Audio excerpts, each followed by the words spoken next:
This program is for discussion purpose only. Business Plus TV or any of our anchor does not bear any responsibility or liability towards the content.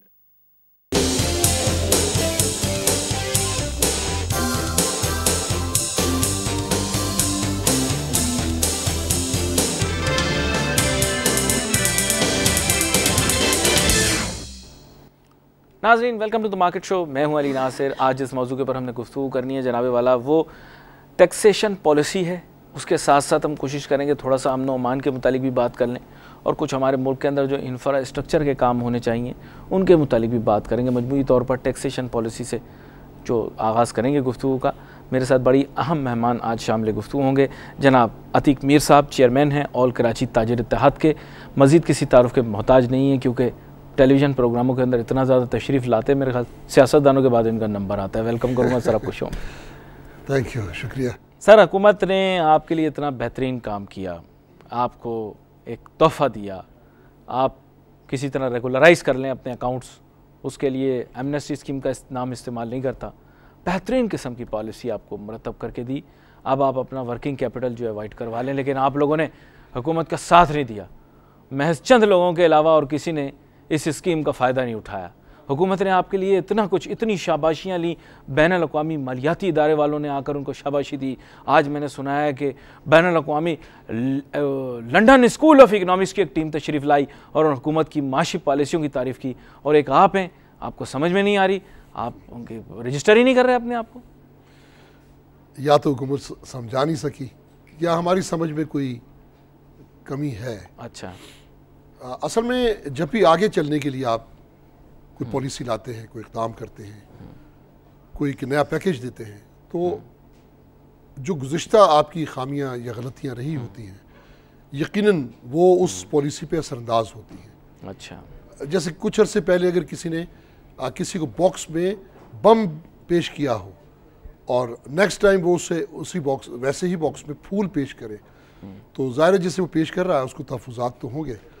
इसी तरह माजी में जो taxation policy सामने ऐसी खौफनाक तमसील निगारी, ऐसी खौफनाक तमसील माजी में देखें ना, इसलिए कि वो खौफनाक असरात आए ना, माजी में जो भी पॉलिसीज आई, एक बड़ी तफसील है जो गलती दर गलती होती रही, जिसके नतीजे में आज टैक्स सिस्टम खाली हो गया जी। और अभी भी देखें 100-150 से ज़्यादा लोग इस नई पॉलिसी के बावजूद सिस्टम में नहीं आए।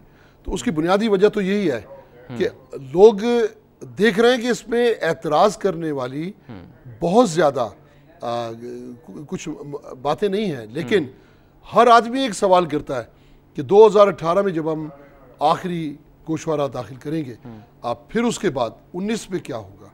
कि ऐसा तो नहीं 19 में फिर बैंक ट्रांजेक्शन में जो भी हमारा एक हजम बनेगा रकम का, वो 2019 में बुनियाद बने, या टर्नओवर जो भी कारोबार पे होगी वो 2019 में बुनियाद बने। तो ये लोगों को तफज़ात है। जी। एक बात मैं कहता हूँ, देखें इस पर कोई शक नहीं है, मैं ज़ाती तौर पे जो समझा हूँ, इसाक डार साहब से मिला हूँ, इस पर बात हुई है, पूरी FBR की टीम से मेरी मुलाकात जो हुई, मैं जो समझता हूँ, मेरी समझ दुरुस्त है या गलत है, मैंने उनमें बहुत हद तक इखलास पाया है। इसमें कुछ फ्रेब मुझे नज़र नहीं आया।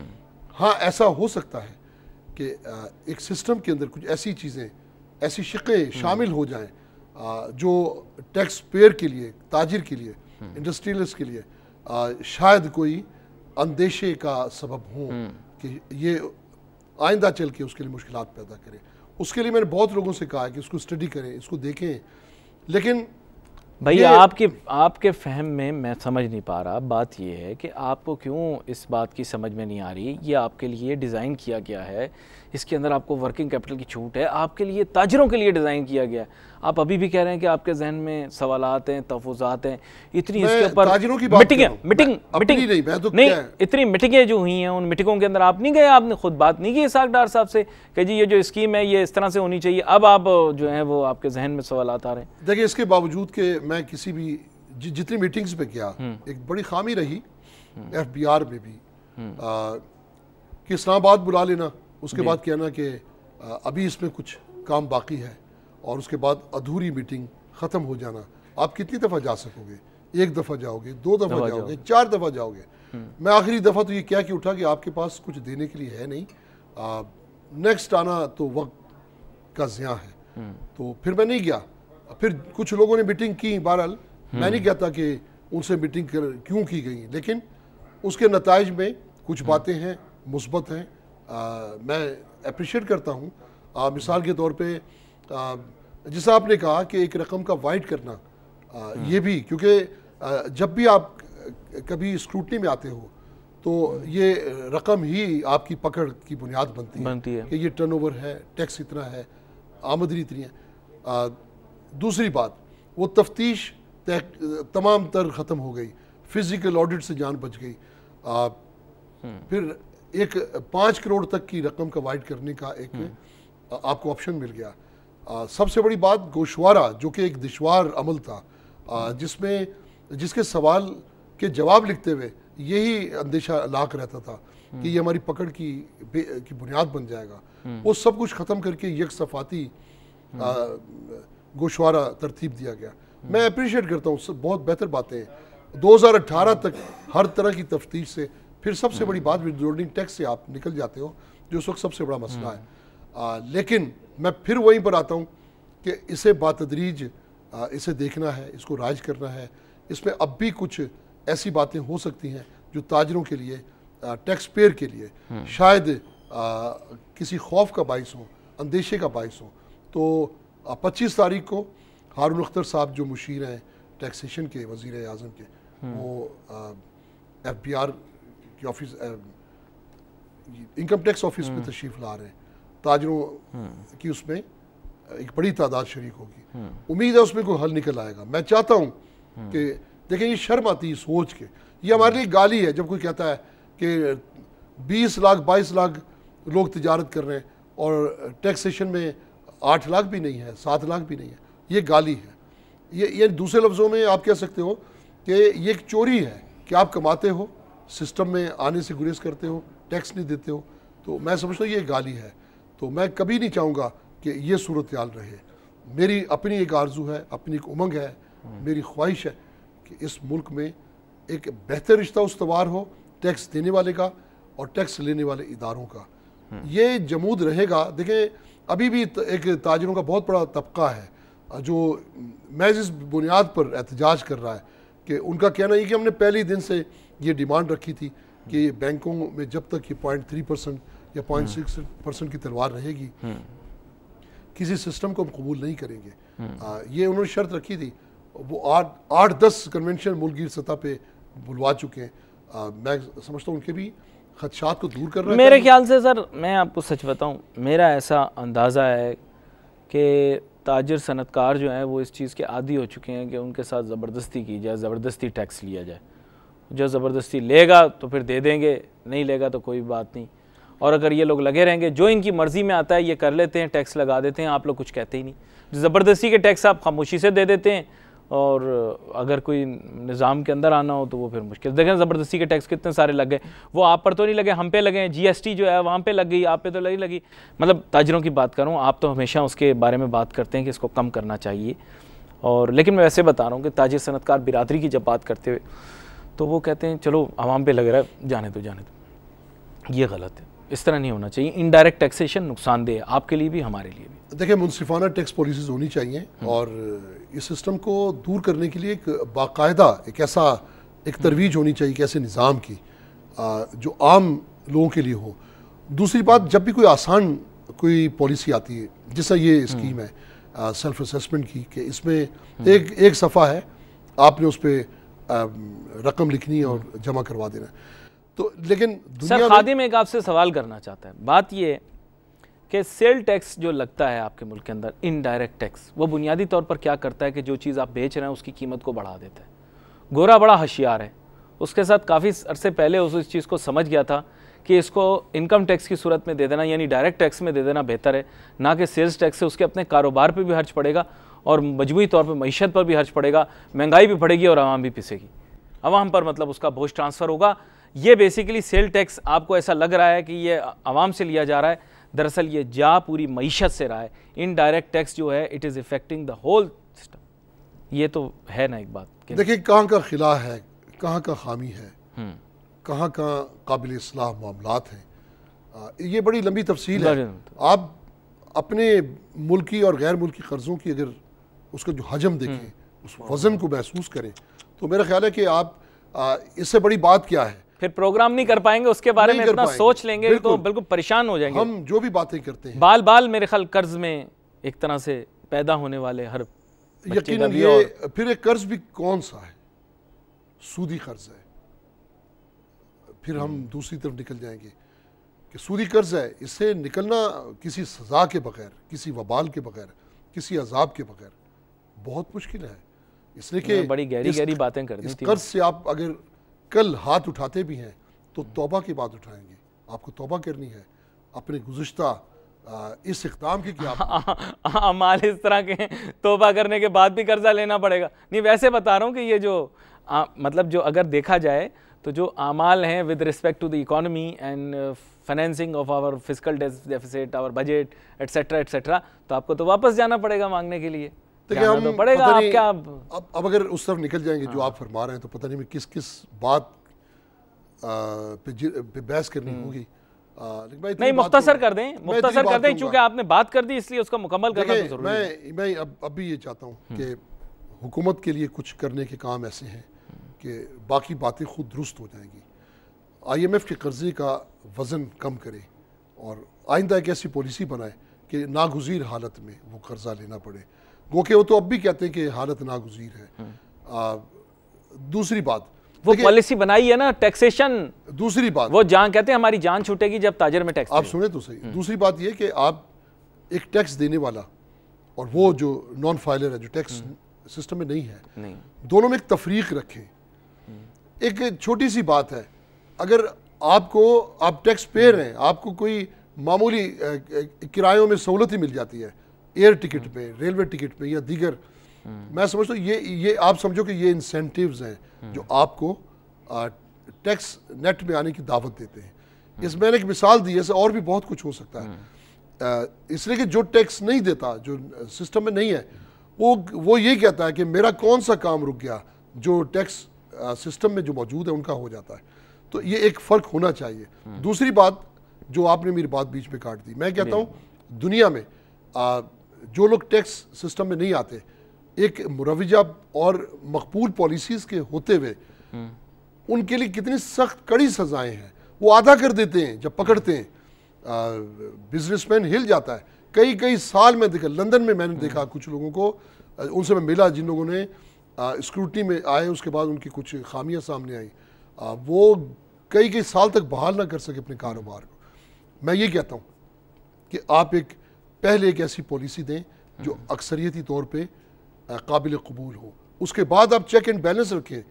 ये इस किस्म की जो पॉलिसीज़ हैं जिसमें रिश्वत का फ़रोग रुक जाता है, रिश्वत खोरों को दचका पहुँचता है, जिसमें टैक्स एडवाइजर्स को दचका पहुँचता है। सब चीज़ कंप्यूटर पे आ गई है सर, सब चीज़ें कंप्यूटर पे आ गई। वो बोल रहे हैं हमने कंप्यूटर कर दिया, अब कंप्यूटर के अंदर कोई गुंजाइश नहीं है। आप इस बारे में मैं चाहूँगा ज़रूर अपनी राय दें। वो यकीनन कंप्यूटर पे आ जाना वो एक हिसाब किताब है ना उनके पास, लेकिन मैं जो बात कहने चला हूँ, असल बात है कंप्यूटर पे खामी पकड़ लेते हैं, लेकिन उसके बाद आप उसको क्या सज़ा दे पाते हैं। अब भी हम आप कंप्यूटर पर हैं। देखिए कैमरे से तो आपने एक वारदात को परख लिया, देख लिया, वॉच कर लिया कैमरे पे, अब कितने लोग पकड़े जाते हैं। मैं यही बात कहता हूँ, यहाँ पर भी आप पहले निज़ाम दुरुस्त करें, उसके बाद आप अपने हाथ को लोहे का हाथ बना लें, फिर आप पकड़ें, हम आपके साथ हैं। ये इस वक्त देखें बहुत मुद्दत के बाद एक अच्छी बात है कि पूरा एक जो इस टैक्स सिस्टम है उसके लिए FBR, वजारत ख़जाना, वज़ीर आज़म, मैं देख रहा हूँ वो चाहते हैं कि ये बेहतर हो। यकीनन हम अगर दूसरी तरफ निकल जाते हैं कि टैक्स का इस्तेमाल कहाँ हो रहा है, वो सियासी मामला है दीगर, तो फिर एक अच्छी पॉलिसी भी वो काबिल कबूल नहीं होती। लेकिन ये वक्त है, इसमें पॉलिसीज़ को बेहतर हो जाना चाहिए। अगर इस मरतबा, मैं पूरे यकीन के साथ कह रहा हूँ कि इस मरतबा अगर पॉलिसी दुरुस्त नहीं हो जाती, कुछ इसके इबाम जो रहे से इबाम है वो भी दूर नहीं हो जाते और इसमें लोग नहीं आते, तो फिर ये मुल्क होगा IMF होगा, आलमी बैंक होगा और हमारी बच्चों की गर्दनें होंगी जिन पे तौक पड़ा हुआ होगा ये कर्ज का। हमें दो सिस्टम पे, एक पे हुकूमत काम करे, ऐलान ये कहे कि ये फला साल IMF से निजात का साल होगा, और कुछ हम फिर हमें भी पेशरफ्त करनी चाहिए कि अपने हिस्से का टैक्स दें। आपने इंडायरेक्ट टैक्स की बात की, मैं 12 कहता हूँ, देखिए इंडायरेक्ट टैक्सेस का बड़ा वजन है। आप 13 करोड़ सार्फिन ये सेलुलर फोन के वो कितना टैक्स देते हैं? आप देखें कि 34% टैक्स चला जाता है, क्या रह जाता है पीछे? लेकिन लोग बड़ी खामोशी से, उनको पता होता है कार्ड हम अभी चार्ज करेंगे, इतना टैक्स कट जाएगा, बैलेंस इतना आएगा, तो लोग दे रहे हैं जो काबिल वापसी नहीं है। हुकूमत को भी यहाँ मुखलिस होना पड़ेगा, एक कर्जों के मामले में, दूसरा अखराजात के मामले में। ये चार्टर्ड ये जांच करवा लेना और ये पूरी फैमिली को इस किस्म की खबरें आती हैं, सबसे ज़्यादा जो धचका पहुंचता है वो इन्हीं लोगों को पहुंचता है जो टैक्स देते हैं। वही सोचते हैं कि यार हमारा पैसा कहाँ जा रहा है। तो हुकूमत को भी यहाँ पर एक ना सिर्फ रिलेशन बढ़ाना है, अपना एतबार भी बढ़ाना है। लेकिन अभी इसमें बहुत से लोग कहते हैं भाई सब कुछ अच्छा है, ये नई जो टैक्स एमनेस्टी स्कीम जो आई है, कहते हैं सब कुछ अच्छा है, लेकिन क्या भरोसा कर ये क्या करें। तो ये एक वो दीवार है जिसे हुकूमत अपने अमल से गिराए। हुकूमत का काम है कि इस यहाँ पे एक रास्ता इस दीवार से निकाले। तो ये बहुत ज़रूरी है कि एतबार का फुकदान है। बाकी मेरा ख्याल है कि जो सिस्टम आया है इसमें अगर जो इस्लाह तलब बातें बहुत मामूली हैं। अच्छा, मैं एक चीज़ और आपको उस तरफ ले जाऊं, लॉ एंड ऑर्डर सिचुएशन के बारे में, क्योंकि हमने आगाज़ में यही फ़ैसला किया था कि अक्सरियती गुफ्तगू तो हम लोग टैक्स के मुतालिक करेंगे, लेकिन आपसे लॉ एंड ऑर्डर के मुतालिक ज़रूर पूछूंगा। बात यह कि कराची में अगर देखिए तो लॉ एंड ऑर्डर सिचुएशन बेहतर हुई है, क्या मैं कह सकता हूँ, और क्या मजमूई तौर पर उसमें बेहतरी की गुंजाइश और मज़ीद मौजूद है? कितना ज़्यादा और बेहतर किया जा सकता है और कितना ज़्यादा बेहतर हो चुका है? देखिए, आपके सवाल का जवाब तो ये है कि सूरत हाल हौसला अफजा है, लेकिन जो पैगाम मैं हुकूमत को और लॉ एंड ऑर्डर की बेहतरी के लिए जो किरदार अदा करने वाली एजेंसियां हैं, एक पैगाम उनके लिए भी है। देखिए, ये जैसे एक कमरे में मच्छर काट रहे हैं और कोई कॉइल जला देता है, और जब तक कॉइल जलता है वो मच्छर कोने खुदरों में चले जाते हैं, लेकिन कमरे में मच्छर तो मौजूद हैं जब तक कि उन्हें आप किल ना करें। मुजरिम कराची की जड़ों में बैठा हुआ है, कराची के मुज़ाफ़ात में, जहाँ जहाँ उन्हें मौका है, मौके की ये क्यों एकदम एक फ्लड आता है, मोबाइल फ़ोन छीन रहे हैं, चोरी डकैती, बैंकों का लूटा जाना, अचानक एक तेज़ी आती है। यही लोग हैं जो छुपे में जब, और ये ख़त्म होते हैं अदालतों के ज़रिए। कितनों को लॉ इन्फोर्समेंट एजेंसियाँ फायर करके मारेंगी, कितनी मार देंगी। वो जब कभी भी इनकी तरफ से सख्ती होती है वो लोग कुछ दिनों के लिए गोशा नशी हो जाते हैं। नहीं तो एक कानून वज़ा किया है ना, इसके लिए कानून वज़ा किया है, मिलिट्री कोर्ट बनाए, लेकिन ज़ाहिरी बात है वो इस जानिब नहीं आ सकते। मैं आपको वैसे वजाहत कर दूं थोड़ा सा कि जो मिलिट्री कोर्ट बनाए गए हैं वो सिर्फ़ और सिर्फ मजहबी इंतहा पसंदी को उसमें देख रहे हैं। आप लोगों का शायद दहशतगर्दी को देख रहे हैं वो, और उन्हीं को इस वजह से आपको बताया क्योंकि वो मंसूब कर दिया उन्होंने इंतहा पसंदी से। बहुत सारे लोगों का ऐसा मानना है सिविल सोसाइटी के अंदर कि उसको पूरे एम्बिट या पूरे स्पेक्ट्रम के ऊपर स्प्रेड करना चाहिए, और दहशतगर्दी कहीं से भी हो रही हो उसको वहाँ पे ट्राई करें। लेकिन सियासी जमातों के ऐसे तहफ़्फ़ुज़ात हैं, तो मैंने कहा आपको पहले आगाह कर दूँ। थोड़ा ये नाजुक मौजू है, इसलिए ऐसा कुछ ना कह दीजिएगा कि आप मुर्तकिब हो जाएं। नहीं, आप मुर्तकिब हो जाएं तौहीन के और तौहीन अदालत के, और उस चक्कर में कहीं मुझे भी कोई नोटिस मिले। मैं समझता हूँ कि जितना मैं आपको जानता हूँ, आप अच्छी बात करते हैं और सच कहते हैं, और सच कहने वाले मेहमान को पसंद करते हैं। ये बात सही है, ज़ाहिर आपके मतलब की बात है। अच्छा। तो यहाँ मैं एक बात कहूँगा कि कराची बहरहाल एक ऐसी जगह खड़ा है जहाँ मैंने एक बात, आपने जो नोटिस किया, आपने अपनी ऑब्जर्वेशन बताई। दो मिसालें मैं आपको दूंगा कि मैं जहाँ कहता था कि ये अब मुमकिन नहीं है। ये बहुत बड़ा लफ्ज़ होता है जब आप कहते हैं मुमकिन नहीं है, क्यों अल्लाह की ज़ात उसकी ताकत की नफ़ी है, नाज़ुबिल्लाह हम जब कहते हैं। देखिए लॉ एंड ऑर्डर की सिचुएशन जहाँ थी, जो मामला ख़राब हो चुके थे, तो मैं कहता हम भी उन लोगों में जल्दी शामिल होंगे जो कराची से नकल मकानी करेंगे। लेकिन रेंजर्स जब बाख्तियार हुई 4 सितंबर 2013 को, बहुत पुरानी बात नहीं है, 2.5 साल में एक मौजाना तौर पे क़याम अमन की सूरत हुई। रेंजर्स ने धाक बिठा दी उन लोगों पर जिन्होंने शहर को डिस्टेबलाइज किया था, ठीक है ना। आज जो मामला स्टेबल हुए हैं आपके सामने के भत्ते जैसा मामला जो एक अफरीद की शक्ल अख्तियार कर गया था, 90% ज़ायद बेहतर हुआ, ठीक है। जबर ताजरों पे, आवाम पे जबर के जितने मामलात थे, आज आपने देखा कि वो थम चुके हैं। दूसरा, मैं ट्रैफिक के मामलात में मैं समझता घर से निकलते हुए आपका सबसे बड़ा जहनी जो टॉर्चर है वो ट्रैफिक ओह, एक जंगल उबूर करते हैं टेंशन में। एक ड्राइवर, मैंने ऐसे लोगों को देखा जिन्होंने कभी किसी को ओए करके नहीं बुलाया, लेकिन ड्राइविंग सीट पे बैठते ही उनकी जुबान से ऐसी गालियाँ कि मैं समझता हूँ यार ये शख्स को ये गालियाँ भी आती हैं। तो पूछने पर उन्होंने कहा नहीं, सिर्फ ये ड्राइविंग की हालत में है, आम हालात में तो मैं बहुत खुश अखलाक रहता हूँ।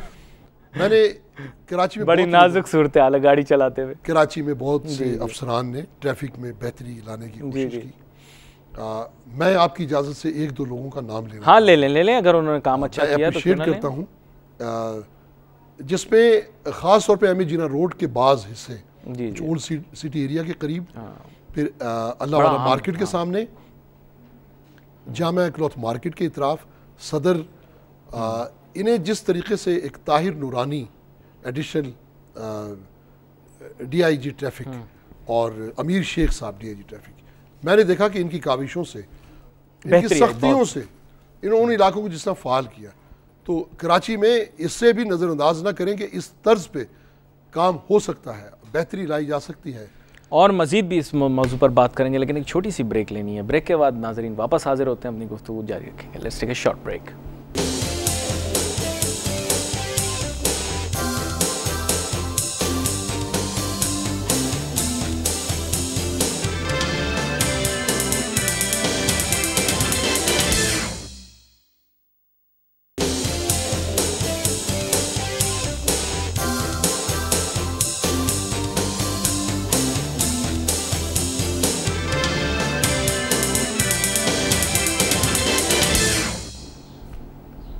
नाज़रीन welcome back after the break.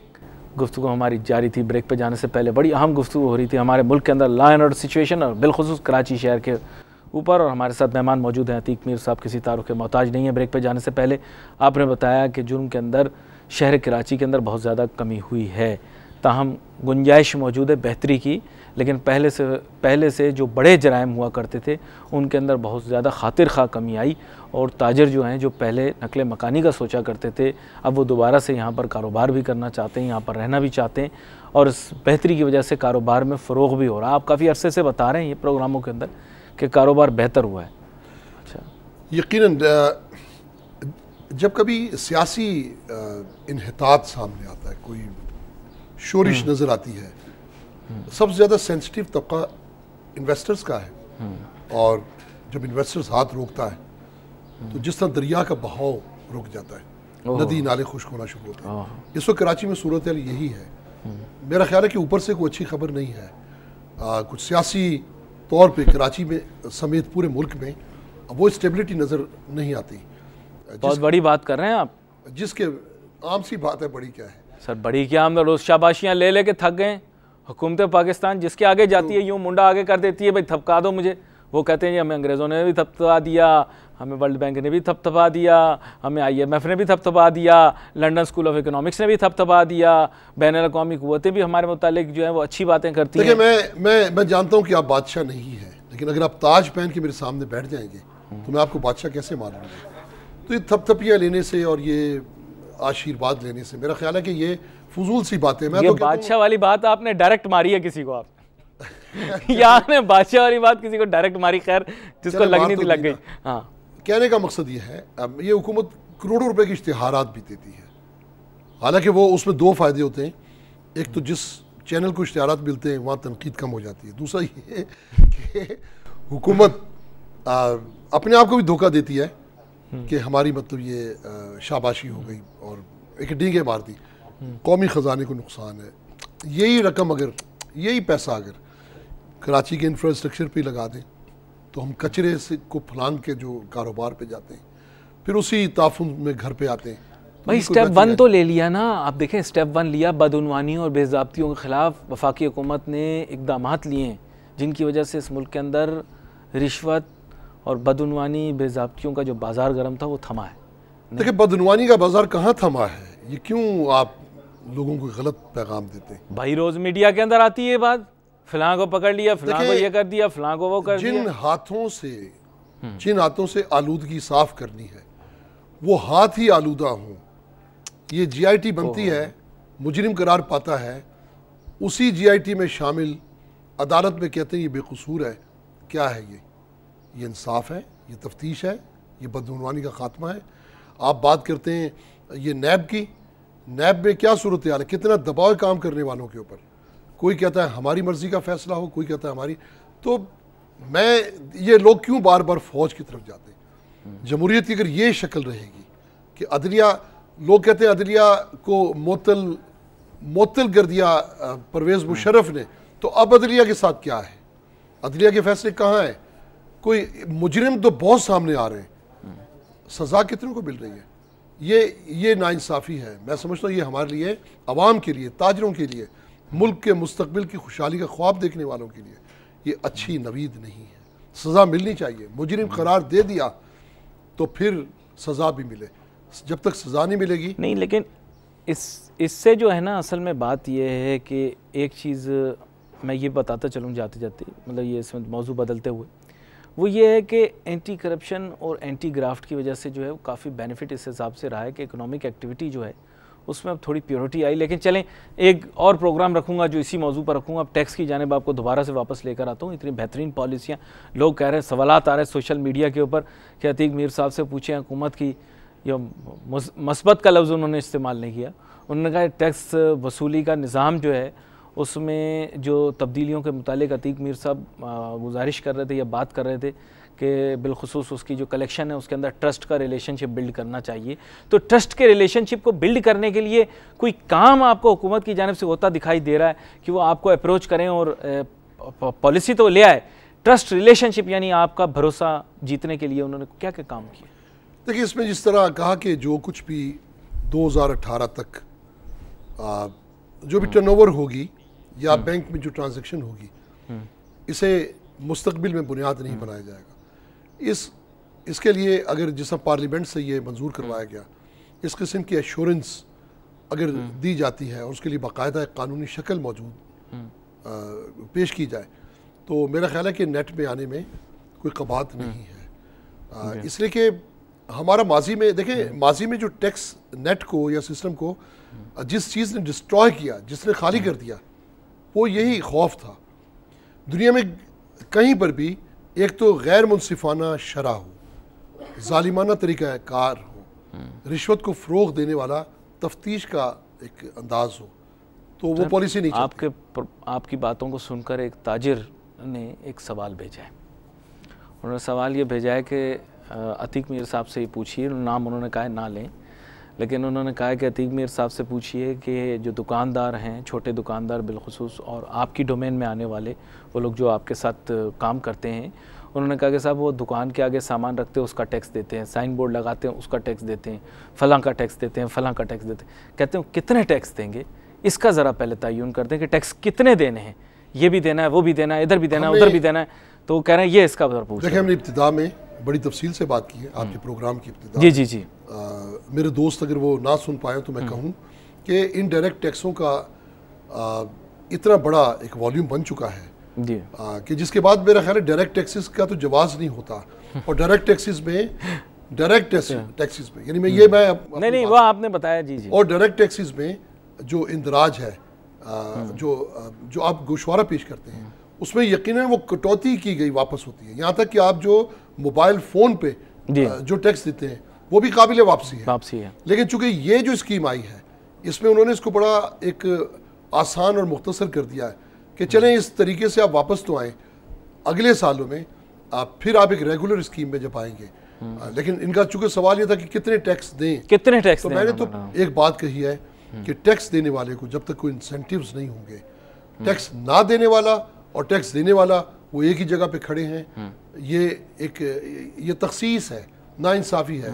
इसमें टैक्स देने वाला अगले साल हो सकता है कि वो भी ना दे, तो इसलिए टैक्स देने वाले को आप लोग मुतासिर कोई आपसे एक चीज यहाँ तक एक बात कहता हूँ, यहाँ तक कहता हूँ कि यार एक अल्लाह ने मौका दिया था कि दुनिया में पेट्रोलियम कीमतें कम $30 पर बैरल से नीचे आ गई, उसका तो फ़ायदा दे के खुशखबरी देते हैं, लेकिन आपने उसमें भी नमक अवाम को दिया, बाकी अपने पास रख लिया, सिर्फ इसलिए कि जो कुछ उसमें बचेगा आपका अगले साल का रवा साल का बजट अच्छा हो जाएगा। सिर्फ IMF के लिए जमा जोड़, इसमें खुशखबरी IMF के लिए हुई, हमारे लिए तो कुछ भी ना हो। इतनी जितनी तशहीर की टैक्स स्कीम की, इतनी तशहीर तो मीठी बोतल की करते हैं तो आप लोग पीना शुरू कर देते हैं। आप लोग क्यों नहीं टैक्स के स्कीम की तरफ आए? इतनी तशहीर की, आपकी मंडियों में जाकर, मार्केटों में जाकर आवेज़ा किए, मेरा बैनर मुझे बताया गया कि तशहीरी मुहिम चलाई गई बाकायदा आपके ताजरों सरदकारों को। वही बता रहा हूँ, इतनी तो मीठी बोतल या को कड़वा शरबत भी हो तो उसको भी लोग खरीद, नहीं यहाँ कुछ गलत हो गया, मीठा शरबत भी लोग पेश करते हैं तो लोग जो है वो पीना शुरू कर देते हैं। तो वो बगैर तशहीर के भी पियेंगे। हाँ, कड़वे वाली बात ठीक है कि इतनी शोहरत मट्टी की भी हो तो लोग उसे भी एक्सेप्ट कर लेते हैं। लेकिन क्यों एक्सेप्ट नहीं हुआ? क्या मतलब इतना ज्यादा वो है भाई? 5 करोड़ तक मेरे ख्याल वो है, वो आपका वर्किंग कैपिटल आपका सही हो जाएगा। आपसे कहा ना कि माजी में मैंने मिसाल तो आपको दी थी कि अगर एक आपको गिफ्ट हमने दिया और उससे आपको सदमा हुआ, तो दूसरे गिफ्ट में आपके लिए अगर खुशियां हैं, तो आपको शक तो उस पर भी होगा। यही दूध का जला छाछ को भी बिल्कुल आपने मुकम्मल तौर पे तर्जुमानी कर दिया। मेरा ये ख्याल है कि इस टैक्स स्कीम में काफ़ी चीज़ें हैं जो हमारा अपना ही मुतालबा है, लेकिन बुनियादी चीज़ वो यही है कि जो टैक्स दे रहा है ऑलरेडी, वो कहता है कि ये आपने टैक्स चोरों को जो नेट पे थे ही नहीं, मैं अब भी एक बात कहता हूँ, जो कभी भी स्कीम में नहीं आए, आप उनके लिए ये फैसिलिटीज़ ना दें कि वो पैसा वाइड करवाएं, और उनके लिए ये फ़ायदा नहीं होना चाहिए। जो सिस्टम में थे लेकिन दुश्वारियों की वजह से कुछ सालों से नहीं है, इसका फ़ायदा उनको हो, और जो कभी भी सिस्टम से बाहर नहीं गए रेगुलर टैक्स पेयर, उनके लिए मैं समझता हूँ कि बहुत कुछ होना चाहिए। मैं उनकी फेवर हमेशा करूँगा, क्योंकि ये जो 7-7.5 लाख लोग हैं, ये दुश्वारियों के बावजूद सिस्टम के अंदर रुके हुए हैं।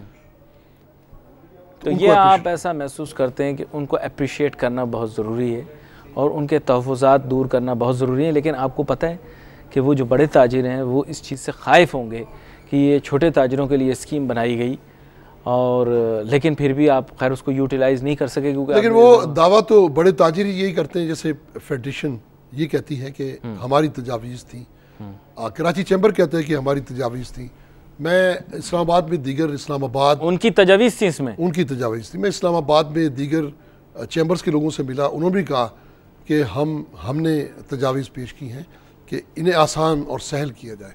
यानी उनकी तजावीज़ किसी बुराई में नहीं थी। नहीं, लेकिन उनकी तजावीज़ को कबूल किया गया है, स्कीम के अंदर आपको दिखाई देती है उनकी तजावीज़। देखें, कभी कभी ऐसा भी होता है, हम क्यों कहें कि वो चूँकि हमारे कबील से नहीं है, कैटेगरी अलग है, तो हमारी बुराई में ही कुछ ऐसा नहीं है। मैं समझता हूँ कि रिलेशन तो बहरहाल है, एक इंडस्ट्री में जो कुछ नहीं, कुछ से आपके रिलेशन ख़राब भी है ना आपके, वो ऐसा समझते हैं, लेकिन मैं किसी का बदख्वाह नहीं हूँ। अच्छा, जब हम किसी के लिए बुरा चाहते हैं तो हकीकत वो अपने लिए चाहते हैं। जब आप सबके लिए दुआ करते हैं तो वो आपके लिए बड़ी अफजल दुआ होती है। तो वो तो आपके बेसिकली आपको एक्नॉलेज करने से रिफ्यूज़ करते हैं ना, शायद इसलिए कि मैं सच कभी कभी ज़्यादा कह जाता हूँ, और सच का सुनना बर्दाश्त करना आज के दौर में ये बड़ा मुश्किल है। अच्छा, ताजिर तंजीमों के अंदर एक और बहुत बड़ा मसला है, वो मुख्तसरन आपके साथ डिस्कस करूँगा।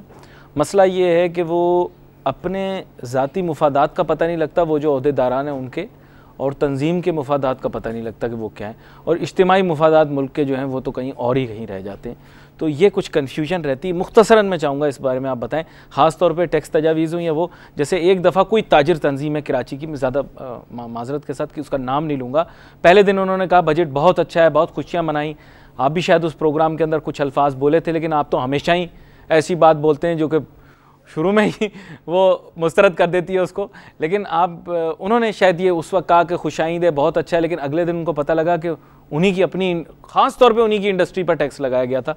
तो फिर उसके बाद उन्होंने कहा कि ये टैक्स बिल्कुल ठीक नहीं है, ऐसे नहीं है, ये नहीं है, सही नहीं है। इस तरह आपके ख्याल से ज़ाती मुफादात को बीच में लाना चाहिए? आप समझ गए होंगे मैं क्या बात कर रहा हूँ। अगले दिन एक अजीब सी खलबली सी मच गई। उन्होंने जब बजट डॉक्यूमेंट उन्हीं के साथियों ने उनको पढ़वाया, आप मुस्कुरा सकते हैं, उन्हीं के साथियों ने उनको पढ़ाया और बोला कि आप ही पे टैक्स लगाया है। आपने कल हाँ बोल दिया। वही बात आपने शुरू में कह दी ना कि जब अपने लिए मीठा है तो हप हप, और फिर कड़वा है अपने लिए, तो जो ये लीडरशिप देखें इज्तिमाई होनी चाहिए। मैं आपको एक छोटी सी बात अपनी ज़ात के बारे में, कहीं 20 लोग खड़े और वो कहते हैं आप इधर आ जाइए, आपको हम फारिग कर देते हैं, आपका काम कर देते हैं। मैं कहता हूँ नहीं, मैं इन सब के साथ हूँ। मैं कभी किसी क्यू में भी कोई अगर वाकिफ़कार है वो आके कह दे कि आपका काम, तो मैं कभी भी उसको क्रॉस करने के लिए कोशिश नहीं करता। ऐसा लगता है जैसे किसी की हक तलफी है। तो लीडरशिप में तो है बिल्कुल, लेकिन वो लोग भी हैं जो इज्तिमाई सोच, जो पहले अपना काम निकाल लेते हैं। कुछ ऐसे भी हैं जो अपना पहले काम निकाल लेते हैं। देखें बजट है, बजट हमेशा, बजट हर साल देखें एक फार्मूला बना लिया हुकूमत ने कि एक फूलों की टोकरी है।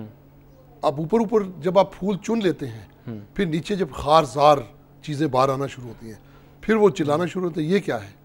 तो वो गुलदस्ता पेश करती है हुकूमत, और हुकूमत ने ऐसे भांड रखे हुए होते हैं जो कहते हैं बहुत अच्छा है, कमाल कर दिया, मुल्क की तारीख का बेहतरीन टैक्स फ्री बजट है।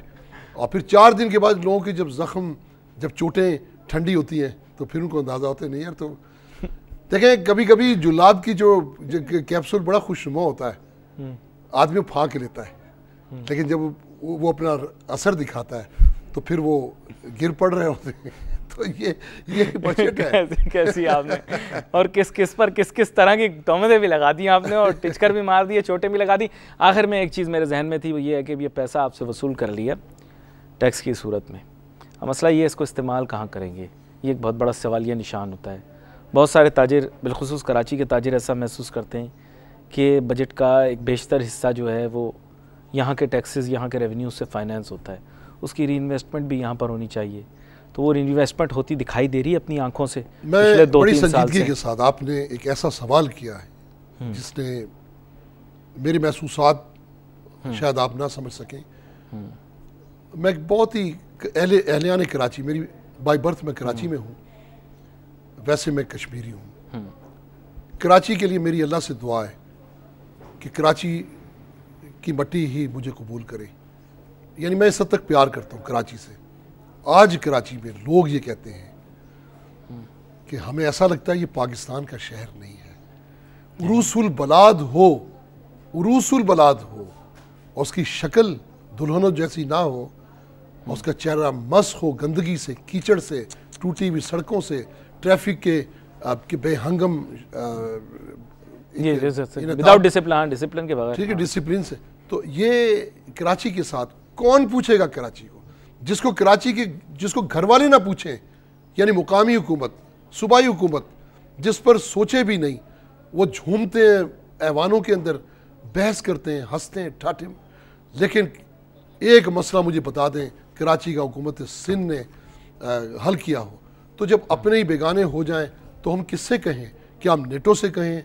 हम दुनिया भर के लोगों से मदद मांगें कि खुदा के लिए यहाँ का कचरा उठा लो? हम चीन से मदद मांगे कि यहाँ के गटर, यहाँ का सेवरेज सिस्टम बेहतर कर दो, यहाँ ब्रिजेस बना दो, यहाँ कोई ऐसा कोई ट्रांसपोर्ट का कोई मरबूत निज़ाम बना दो? किससे कहें हम? मैं तो हैरान हूँ कि हम पुकारें तो किसको पुकारें और किस मसले पे पुकारें। तो जख्मी है ये कराची, किरची है ये कराची, इसे कोई पूछने वाला नहीं, कोई पुरसान हाल नहीं। बड़ी जज्बाती मुल्क में अगर कोई है, मैं इसलिए जज्बाती, आपने जब सवाल किया नहीं, मैं बड़ी जज्बाती गुफ्तगू है, लेकिन क्या करूं, मुझे इशारा है और मेरा जी बिल्कुल नहीं चाह रहा कि मैं जाऊं, लेकिन क्या करूं, वक्त की कमी जो है वो हमेशा की तरह मेरे सामने खड़ी हुई है, वरना आपकी गुफ्तगू ऐसी ज़बरदस्त है कि उसको सुनने का जी आप चाह रहा हमेशा है। अच्छी बात करते हैं और लेकिन आपके आने साथ बात करके लुत्फ आता है। Thank you. आने वाले दिनों के अंदर दोबारा से आपको मदऊ करेंगे ताकि इस मौजू का मुकम्मल कर सकें। नाजरीन, आज के प्रोग्राम दी मार्केट शो का वक्त खत्म हुआ चाहता है। अली नासिर को, हमारी टीम को इजाज़त दीजिए। अल्लाह हाफ़िज़।